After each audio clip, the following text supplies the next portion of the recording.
ẹgbọ́n kí ló sún Alhaja Kaola dé ọgbà ẹ̀wọ̀n kí ló sún Alhaja Kaola dé ọgbà ẹ̀wọ̀n ẹ wo fídíò yìí. àwa débẹ̀ yẹn ibi mò ń lọ nìyẹn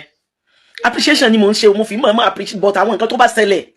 lóòótọ́ embarrassment tí mi ìrírú ẹ̀ rí mo kàn ní kóòtù ẹni tó jẹ́ adájọ́ nínú kóòtù yẹn nítorí ọkọ sọ ni pé I don't know you and I don't want to know you, I don't know you from Adams, I don't know you, I don't know your name, I don't know anything about you. Mo wá wò báyìí mo ní it's not strange kò lè dùn mí pé o mọ̀ mí torí pé o lè jọmọ àwọn ẹni eré kó jọmọ ìpìlẹ̀ kó o ní bíbí kó o lóò mọ̀ mí. Fídíò tó sún ìyá yẹn dé ọgbà ẹ̀wọ̀n gangan nílé ilé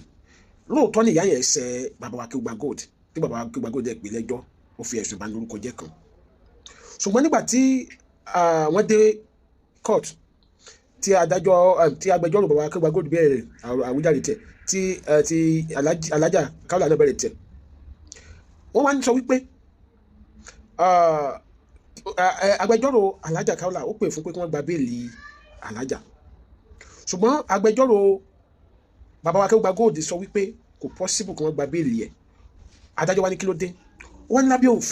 òfin sọ wípé ẹni tó bá ti nírú ẹ̀ṣẹ̀ bẹ́ẹ̀ léraléra tàbí tó ti nírú ẹ̀ṣẹ̀ bẹ́ẹ̀ tàbí tó ti fi ẹ̀sùn bẹ́ẹ̀ kan more than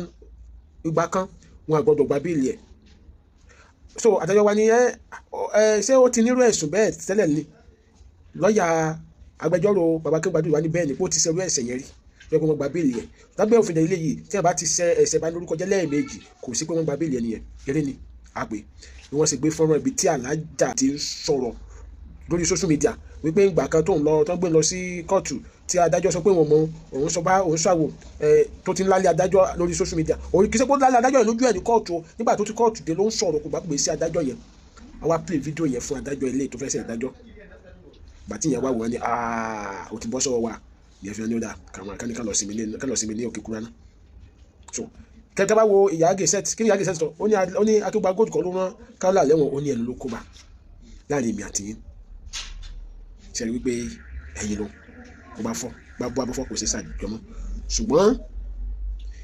ìmọ̀ràn wo lè fẹ́ gba ṣé kí n sọ pé ìmọ̀ràn ni àbí ẹ̀bẹ̀ wo lè fẹ́ bẹ̀ bàbá wa Akeugba Gold báyìí ẹ̀bẹ̀ wo lè fẹ́ bẹ̀ wọ́n àbí adájọ́ ni ká bẹ̀ ta ni ká bẹ̀ báyìí ẹ fi lóhùn lábẹ́ comment section. This is Adomade. Bye for now.